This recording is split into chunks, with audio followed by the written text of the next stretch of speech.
Assalamualaikum warahmatullahi wabarakatuh.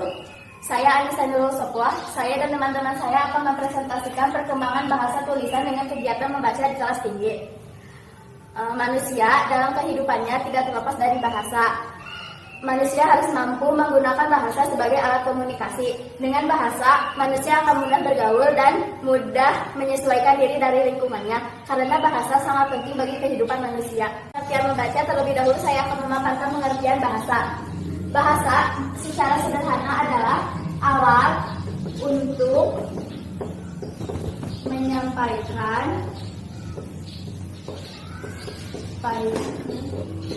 sesuatu yang terlintas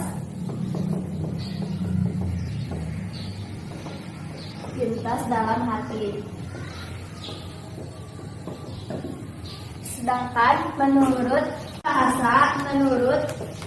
Samsul Yusuf adalah bahasa sebagai alat untuk berkomunikasi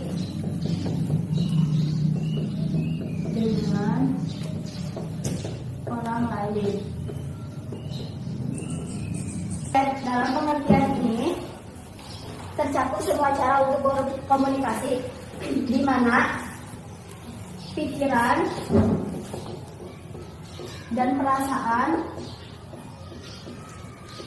dinyatakan dalam simbol dan lambang. Untuk mengungkapkan suatu pengertian, maksud simbol dan lambang di sini seperti seorang penulis mengungkapkan pikiran dan perasaannya, contohnya melalui buku novel, cerita, dan lain-lain. Selanjutnya saya akan memaparkan pengertian membaca. Membaca menurut KBBI melihat serta memahami isi dari apa yang tertulis. Membaca di sini bisa dilakukan secara melisankan atau dilakukan di dalam hati. Kemudian membaca menurut Haryadi. Membaca adalah interaksi antara pembaca dan penulis. Interaksi tersebut secara tidak langsung namun bersifat komunikatif. Interaksi secara tidak langsung itu di mana si pembaca dan si penulis tidak berinteraksi secara langsung tetapi melalui karya si penulisnya. Nah, yang dimaksud namun bersifat komunikatif di sini karena penulis itu ada pesan yang tersampaikan di dalam buku itu. Saya Evi Damayanti Utomo. Di sini saya akan sedikit menjelaskan tentang tujuan membaca. Secara umum, tujuan membaca itu untuk mendapatkan informasi dan menambah pengetahuan intelektual pada diri seseorang. Selain itu, membaca juga bisa dijadikan sebagai kesenangan sendiri atau hiburan seseorang. Tergantung konteks apa yang diambil oleh si pembaca. Ketika pembaca memiliki tujuan dalam kegiatan membacanya, maka akan mempermudah si pembaca lebih fokus dan lebih memahami apa yang dibacanya. Ada beberapa macam teknik dalam tujuan membaca, yaitu yang pertama, membaca untuk studi atau telaah ilmiah. Yang kedua, membaca sebagai tujuan menangkap garis besar bacaan. Yang ketiga, membaca untuk menikmati karya sastra, dan yang keempat, membaca untuk mengisi waktu luang, dan yang terakhir itu, membaca untuk mencari keterangan tentang suatu istilah. Itu merupakan tujuan membaca secara umum, dan selanjutnya ini masuk ke dalam SD atau MI pada tingkat tinggi. Nah, membaca pada kelas tinggi ini merupakan kelanjutan dari membaca kelas rendah. Perbedaan dari membaca di kelas tinggi dan membaca di kelas rendah itu, jika di kelas rendah, ketika membaca itu hanya bersifat mekanis, yaitu artinya ketika pada kelas 1, 2, 3, membaca itu hanya belajar membaca, kayak seperti mengenal siswa dapat membaca dan memahami teks pendek dengan cara membaca lancar dan membaca beberapa kalimat sederhana. itu di kelas rendah. Sedangkan di kelas tinggi pada kelas 4, 5, 6 itu siswa harus bisa atau harus dapat memahami suatu bacaan. Adapun perumusan tujuan membaca yaitu yang pertama, memperkenalkan isi bacaan yang akan dibaca, kemudian menyusun strategi yang paling sesuai atau yang paling cocok untuk kita lakukan agar apa yang kita baca itu dapat dipahami dengan baik, karena setiap orang itu memiliki cara yang berbeda-beda ketika membaca.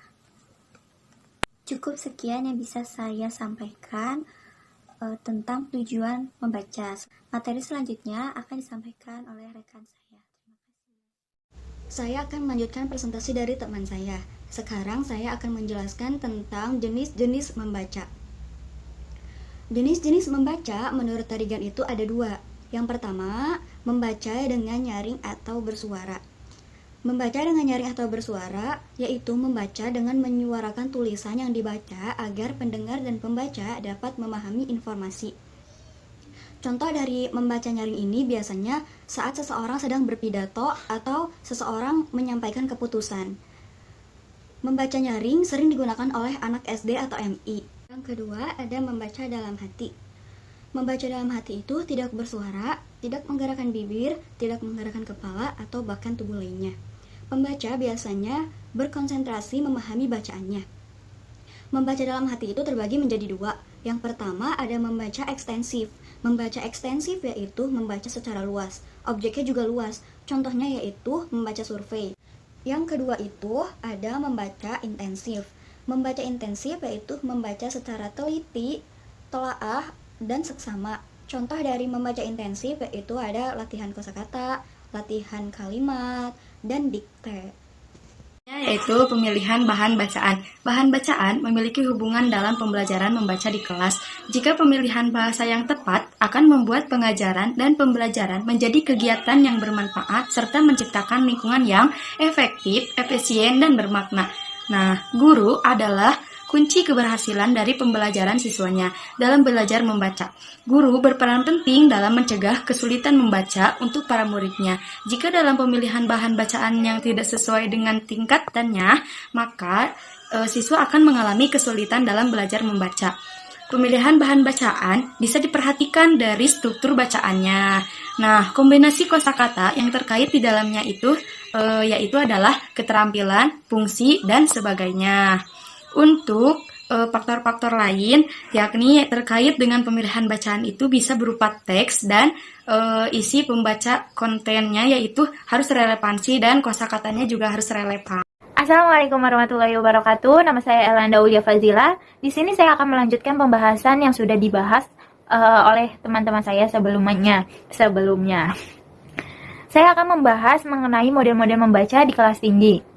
Pada dasarnya, model membaca itu sangat banyak, namun dapat diklasifikasikan menjadi 3 model. Yang pertama, itu membaca bawah atas, atau yang biasa disebut button up. Dan yang kedua itu atas bawah, atau up button. Dan yang terakhir itu model membaca timbal balik.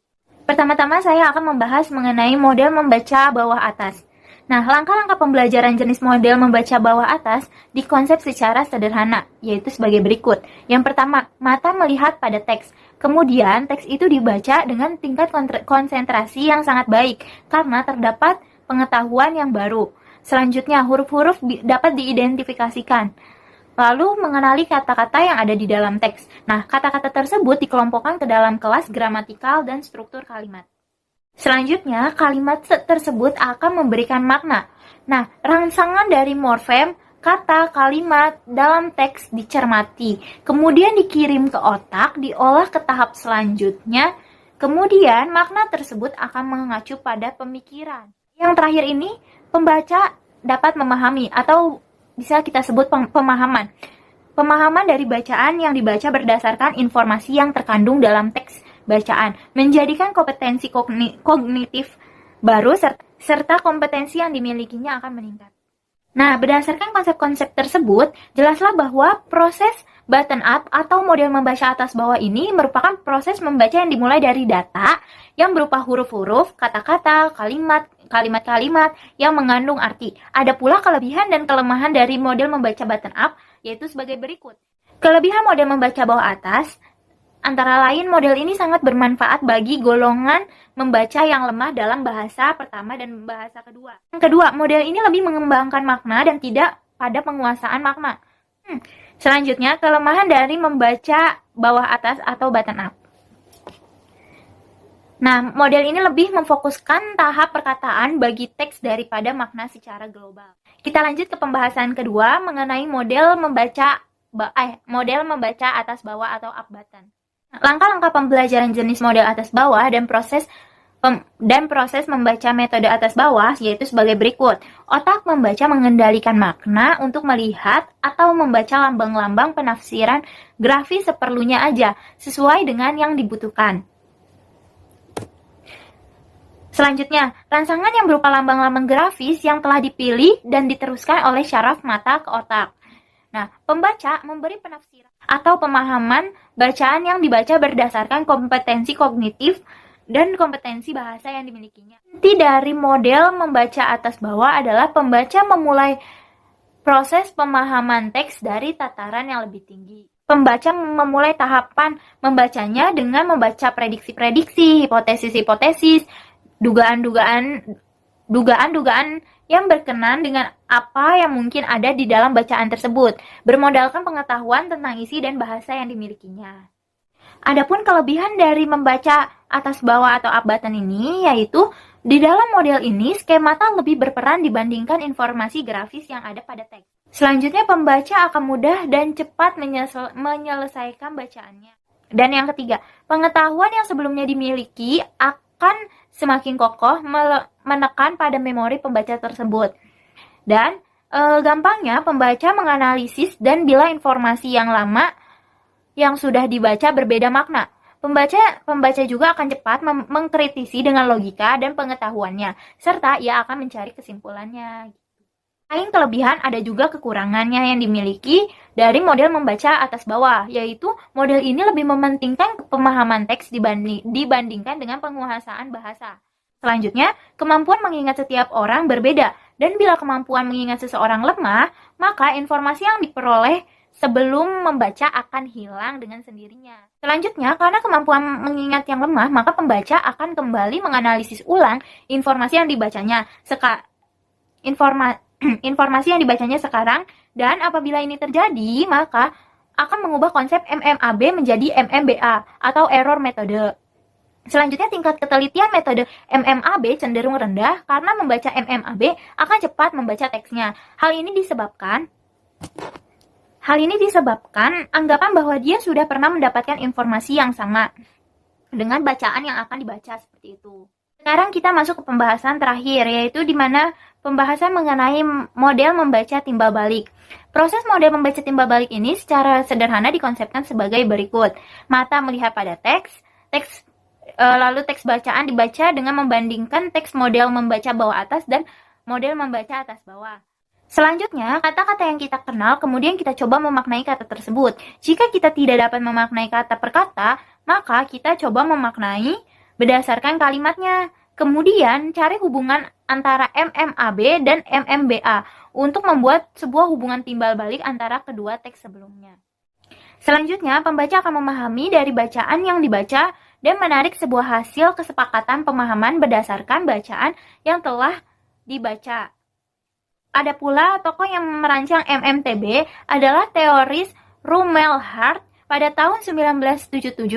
Dipandang dari metode pembelajarannya, model Rumelhart mempunyai kelebihan, yaitu model tersebut sudah membaur dengan berbagai strategi pembelajaran yang telah menunjukkan keberhasilannya. Dan model Rumelhart sangat cocok digunakan untuk pembelajaran membaca pada tingkat sekolah menengah pertama maupun sekolah menengah atas. Selain itu juga, model membaca timbal balik ini melatih pemahaman otak dari ketiga jenis teks yang dibacanya. Setelah itu, menghasilkan pemahaman yang hebat karena proses sebelumnya melewati metode bawah atas, kemudian atas bawah, dan sampai pada timbal balik. Dan pada akhirnya, kemampuan bahasa dan kognitif seseorang akan menjadi lebih baik. Nah, dari kelebihan pasti ada juga kekurangannya. Kekurangan model membaca timbal balik ini yaitu model ini tidak menyinggung aplikasi dan tidak menyinggung masalah pra membaca, yaitu kondisi di mana sebelum seorang pembaca membaca bacaan. Nah, yang kedua, model ini tidak begitu menarik karena tidak ada hal yang baru terutama bagi para guru. Yang ketiga, kecenderungan pembaca akan lebih tinggi terhadap membaca MMBA, MMAB, dan MMTB. Apabila pembaca tidak melalui proses MMBA dan MMAB, maka hasil pemahamannya itu akan menurun. Dan pembaca juga akan memerlukan waktu lama untuk mendapatkan hasil pemahaman yang baik. Seperti itu. Sekian dari kelompok kami, kurang lebihnya mohon dimaafkan. Wassalamualaikum warahmatullahi wabarakatuh.